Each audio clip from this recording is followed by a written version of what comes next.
When she moved in, she didn't just arrive, she claimed. It started small, the way a shadow stretches across a wall before you realize the sun has gone. Her perfume lingered longer than it should have in rooms that weren't hers. Her shoes appeared by the front door, her coats hung where my mother's used to be. But it wasn't the things that made it unbearable. It was the way she looked around the house like it had been waiting for her all along. My father didn't notice it. Or maybe he didn't want to. Love makes people blind in the easiest, laziest way, not by choice, but by comfort. He told me to be kind, to give her a chance. I tried, for a while. But kindness was never the language she spoke. The day she arrived, she stood in the entryway, eyes scanning every detail, the family photos. The old rug, the small imperfections that made the house feel like ours. She smiled, slow and polite. "It's beautiful," she said. "But it could be better." Better. That word became her refrain. She repainted the walls first. "Too dull," she said. Then the furniture, "too heavy." Then the photographs, "too many faces that don't mean anything anymore." One by one, she replaced them with things that didn't belong. Cold glass where there was once wood. Mirrors where there used to be windows. My mother's ghost didn't haunt the house anymore. She didn't need to. My stepmother had taken her place in every corner, every reflection. It wasn't just about aesthetics. It was about ownership. She had a way of speaking that made everything sound like a correction, as if what came before her had been an error, and she was here to fix it. "You hold on to too many memories," she told me once. "That's why this place feels sad." I wanted to tell her that sadness was what made it real. That homes aren't built from perfect colors and clean edges, they're built from the fingerprints left behind by people who loved and broke and tried again. But she wouldn't have understood. She didn't love this house. She wanted to tame it. Over time, it began to look more like her. The air changed, sharp, sterile, perfumed. The warmth that used to hum in the walls went quiet. Even the sound of footsteps felt different, heavier, more deliberate. Like the house was holding its breath for her approval. She started hosting dinners, too, nights filled with strangers' laughter, polished silverware, and practiced smiles. "It's good to have life in this place again," she said once. Her eyes on my father, daring me to disagree. I didn't, but I watched. And I saw how every night ended the same way, the guests gone, the lights dimmed. Her standing in the center of the living room, staring at nothing.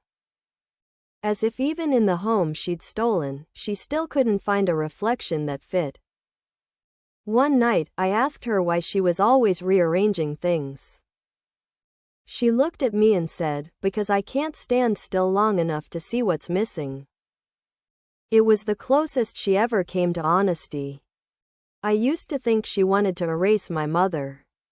Now I think she was terrified of becoming her, of being the next ghost that this house would remember long after she was gone. She claimed a home she never built, but the thing about claiming something you don't create, it never truly becomes yours. And some nights, when the walls creak and the lights flicker, I think the house remembers that too. By the time spring came, the house no longer felt like the one I'd grown up in. The walls were the same, the layout unchanged.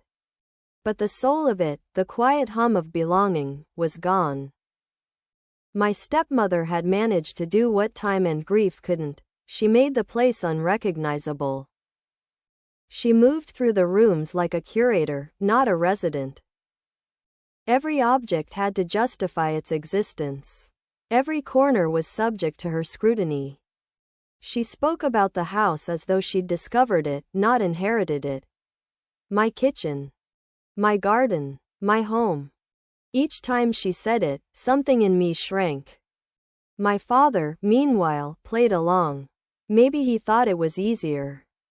Maybe he liked the illusion that this was progress, that painting over the past meant moving on from it. When she smiled at him, he softened.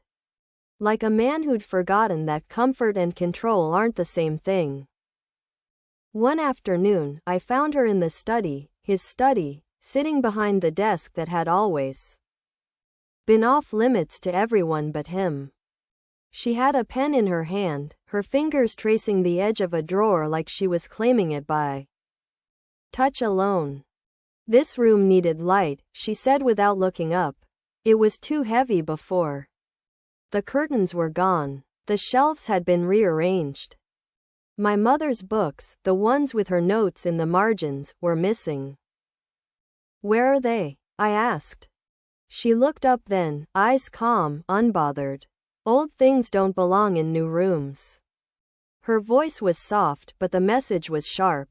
Erase, replace, restore. I wanted to shout, to remind her that she hadn't built this house, she just moved into its emptiness. But instead, I asked, do you even like it here? That made her pause. She leaned back in the chair and studied me the way she studied everything else, with that strange blend of calculation and curiosity. Like it? She said. No, but I'll make it like me. It was such a small sentence, but it chilled me. Because that's what she was doing, wasn't it? She wasn't trying to fit into this home. She was trying to reshape it, to make it reflect her until even the ghosts forgot who'd lived here first. She walked over to the window then, her reflection merging with the glass. Homes are stories, she said softly. And I don't like reading other people's endings. That night, I couldn't sleep. Every sound in the house, the creak of the floorboards, the soft hum of the heater, felt different, foreign. Even the air smelled wrong. I realized she had changed the scent of the candles, too. No more lavender. Something floral, colder. When I passed her room, the door was slightly ajar. I caught a glimpse inside, the lights off, but her silhouette sitting on the edge of the bed. Perfectly still. For a moment, I thought she was crying. But then I realized she was staring at the wall, whispering to herself. I couldn't hear the words, but I understood them anyway. They were the kind of words people use when they've built their whole life out of pretending to belong. The next morning, the study was spotless again. The curtains gone. The desk polished. The scent of her perfume faint but lingering. The kind that didn't fade even after she left the room. She'd claimed another piece of the house. And as I stood there, I wondered, when she finally remade it all, when every trace of what came before her was gone, would she feel at home at last? Or would she realize that you can't possess something that remembers who it used to love? Summer arrived quietly that year, but the house didn't breathe any easier. It was beautiful on the surface, immaculate, curated, spotless, but it was the kind of beauty that made you nervous to touch anything. Even the sunlight seemed to hesitate before entering the rooms. My stepmother had finished what she started. Every corner bore her mark. My mother's embroidered curtains were replaced with sheer white drapes that fluttered like ghosts trying to escape. The mismatched mugs my father once collected were gone, replaced by identical porcelain ones. Even the smell of the house, once coffee, dust, and lilac, had been replaced by something faintly artificial, clean, controlled. And yet, for all her effort, she never looked comfortable. She walked through the house the way a guest does when they think no one's watching, quietly, carefully, as though afraid the floor might give her away. One afternoon, I found her standing in the doorway of the old music room, staring at the piano. She'd kept it, but no one played it anymore. The lid was closed, dust gathering in the corners despite her obsession with perfection. It looks strange without sound, I said. She didn't turn around. Silence is easier, she replied. Music reminds people of who they were. I stepped closer. Isn't that the point? Finally, she faced me. There was no anger in her expression. Only exhaustion, the kind that lives in the bones. You think I don't know this isn't mine, she said. Every wall, every floorboard reminds me. But when something's already empty, someone has to live in it. Her words hung in the air like dust caught in light. I wanted to hate her, but in that moment, I saw something else, fear. The kind that makes people rebuild themselves from the ruins of others. Did you ever ask if it wanted to be yours? I asked. A small smile flickered across her face. Houses don't choose their owners, she said. They just endure them. She walked away then, leaving me with the quiet echo of her words. That night, I woke to the sound of movement downstairs. The house creaked in a way it hadn't before, not the usual settling of wood, but something deliberate, careful. When I reached the bottom of the stairs, I saw her again. Standing in the living room with all the lights off. She was touching the wall with the palm of her hand, slowly. Like she was listening for a heartbeat beneath the paint. What are you doing? I asked. She didn't startle. She didn't even look at me. It still remembers her, she whispered. No matter how much I change, it doesn't forget. The way she said it, it wasn't envy. It was confession. She pressed her forehead against the wall for a moment, then straightened and turned toward me. In the dim light, her face looked softer, smaller. I thought if I made it mine, I'd stop feeling like a stranger, she said. But the house won't take me. I didn't know how to respond. Part of me wanted to say she'd done this to herself, that love, built on erasure, could never hold. But another part of me, the part that had seen her sit alone in the dark so many nights, knew it wasn't that simple. She wasn't cruel. Not exactly. She was desperate, to belong, to be seen. To be remembered by something that never invited her in. When she left the room, I stayed a while longer, running my hand along the same wall she had touched. The paint was smooth, but beneath it, I could feel the faint ridges of what used to be, old nail holes, uneven plaster. Stories buried under fresh coats of color. She could change everything she wanted, but the house would never stop remembering. And maybe that was its quiet revenge, enduring her just as she said, but never once letting her belong. By autumn, she had nearly finished perfecting the illusion. The house gleamed the way museum glass does, beautiful, cold, and impossible to touch. Every picture frame was level. Every drawer slid without a sound. Even the air smelled rehearsed, a faint trace of something floral masking what was once real. My father praised her endlessly. She's made this place shine again, he'd say, oblivious to how hollow his voice sounded. But the shine she gave it wasn't light, it was armor. Every surface reflected her control. Every silence was polished clean of memory. She had even changed the garden. My mother's wild, tangled roses, her favorite, were gone. In their place, neat white lilies stood in perfect rows, sterile and lifeless. Roses rot too easily, my stepmother had said. Lilies last longer. I wondered if she realized how fitting that was. Lilies weren't flowers of love. They were flowers of mourning. One evening, I came home to find her sitting in the living room, the lights dimmed.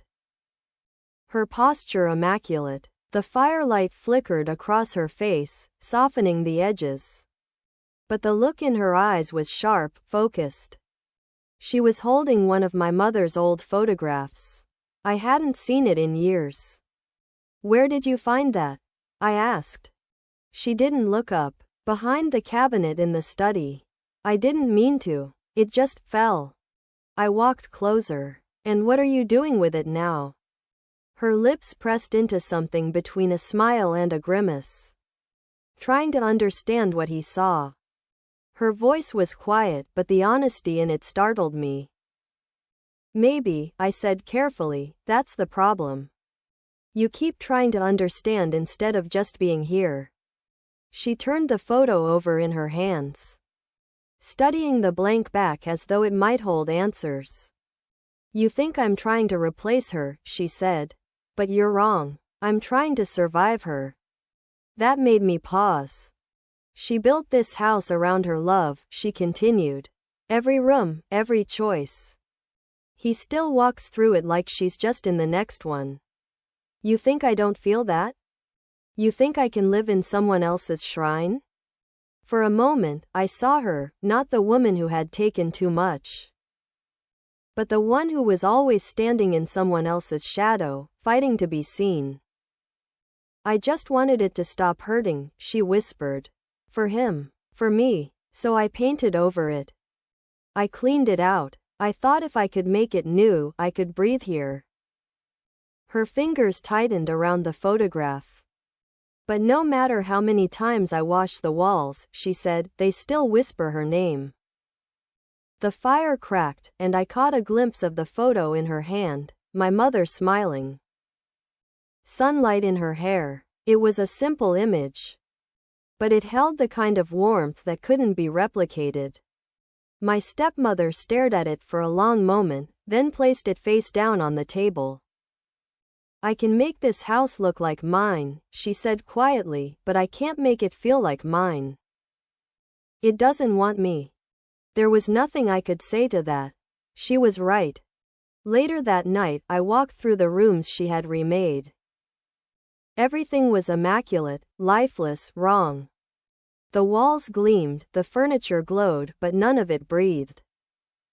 She had claimed the home she never built. But what she didn't understand was that homes remember. They remember laughter and grief, footsteps and silence. They remember who loved them and who only lived inside them. And as I stood there in the half-light, I realized she wasn't the master of this place. She was its ghost, haunting what she had stolen.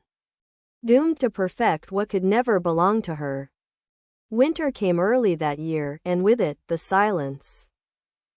The house, her house, as she called it now, sat heavy beneath the weight of snow. It was beautiful from the outside, the kind of perfection that photographs well. Lights glowing in every window, a wreath on the door. The smell of cinnamon somewhere in the air. But beauty, I'd learned, was her favorite disguise. Inside, the fire was dying low. She sat beside it in one of the armchairs she'd bought, white linen, spotless, not meant to be comfortable. The room looked like a portrait, staged and frozen. Even the air felt rehearsed. I stood in the doorway, watching her for a moment before I said, "He's not coming back tonight."